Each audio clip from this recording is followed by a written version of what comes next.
আমাদের কিন্তু ডায়াবেটিক্স একটা মহামারী। এই ডায়াবেটিসের মেন যে সোর্স হিসাবে আমরা জানি যে আমাদের কিন্তু ফুড হ্যাবিটস, এটা কিন্তু আমরা নিজেরা কিছুতেই কিন্তু ঠিক করে নিতে পারি না। এই ফুড হ্যাবিটসটা কী ধরনের হওয়া উচিত, কারণ আমাদের যে লাইফস্টাইলের মধ্যে দিয়ে আমরা যাচ্ছি রিসেন্টলি, আমরা জানি না যে কোন সময় আমাদের কার্বোহাইড্রেটস, প্রোটিন কতটা প্রপোর্শনেট খাওয়া উচিত, বা অনেক ধরনের ফুড যেগুলো মার্কেটেতে আমরা দেখতে পাচ্ছি যে পাওয়া যাচ্ছে, সেটা সেই মানুষের জন্য কতটা সেটা একেবারেই প্রপোর্শনেটস হবে, এগুলো নিয়ে আমরা টেকনিক্যাল ডিসকাশনস সিরিজও আছে আমাদের বিভিন্নভাবে। আমাদের যে এনএসএইচএন নলেজ ক্যাম্পাস থেকে আমাদের বিভিন্ন টেকনোলজিক্যাল যে একেবারেই যে রেগুলেটরি যে অথরিটিসরা আছে, তারা বিভিন্নভাবে স্টুডেন্টসদেরকে এবং কোলাবোরেটরসদের সমস্ত জিনিসগুলো জানানো হবে।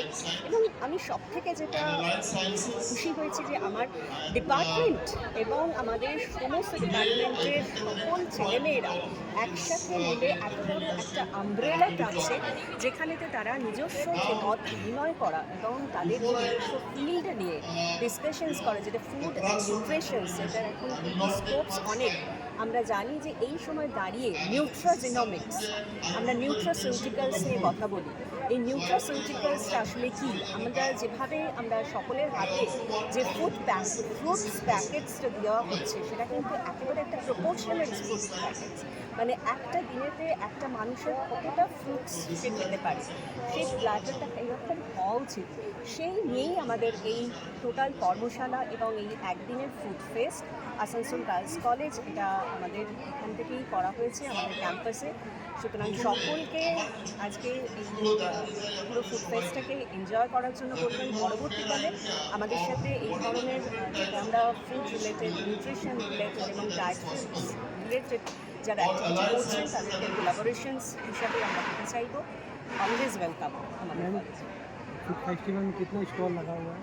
এখানে 30টা স্টল, এবং শুধু স্টল যে আমাদের কলেজের স্টুডেন্টসরা দিয়েছে তা নয়, আসানসোলে যত স্কুলস আছে সেই স্কুলস চিলড্রেনরা, যারাও ভীষণ হাইজেনিক ওয়েতে, তারা সকলেই দেখবেন যে এভরিওয়ান ওয়্যার দেয়ার ক্যাপ এবং গ্লাভস, এগুলোকেও যে আমরা সেটাও একটা মেসেজ দেওয়ার চেষ্টা করেছি যে ফুড হচ্ছে এমন একটা জিনিস যেটাকে আমরা কিন্তু ডাইরেক্টলি কনজিউম করছি, কনজিউমার হিসাবে কিন্তু আমরা প্রত্যেকে আছি। সুতরাং that should be plated in a hygienic way. সুতরাং এগুলো শেখানো হচ্ছে উইথ লাইক রানিং ওয়ার্কশপস, মানে যেখানে আমাদের টেকনিক্যাল ডিসকাশনসও হচ্ছে, তার সাথে সাথে অ্যাসোসিয়েটেড কিন্তু আমরা এই জিনিসটাকে একেবারে পরিবেশন মাধ্যমে তাদেরকে শেখাচ্ছি যে কীভাবে তারা এক্সচেঞ্জ করতে পারে, কীভাবে তারা রিয়েল ফিল্ডে এসে কী করে শিখে নিতে পারে। সুতরাং এটা আমরা ফার্স্ট টাইম করলাম, কিন্তু এরপর আশা করবো HYT 1.0 থেকে আমরা এরকমভাবে আমরা প্রত্যেক বছর এটাকে আরও সকলের কাছে এনে দেওয়ার চেষ্টা করবো, আরও টেস্টি ওয়েতে, কারণ প্রত্যেকেই আমরা চাই যে টেস্টি ফুড খেতে। শুধু টেস্টি ফুড আসলে কী, সেই জায়গাটাও কিন্তু আমরা চাইছি যে সকলকে জানাতে, এবং সেটা অফকোর্স বিজ্ঞানসম্মতভাবে, এটাকে আমরা কিন্তু ভীষণভাবে জোর দিই।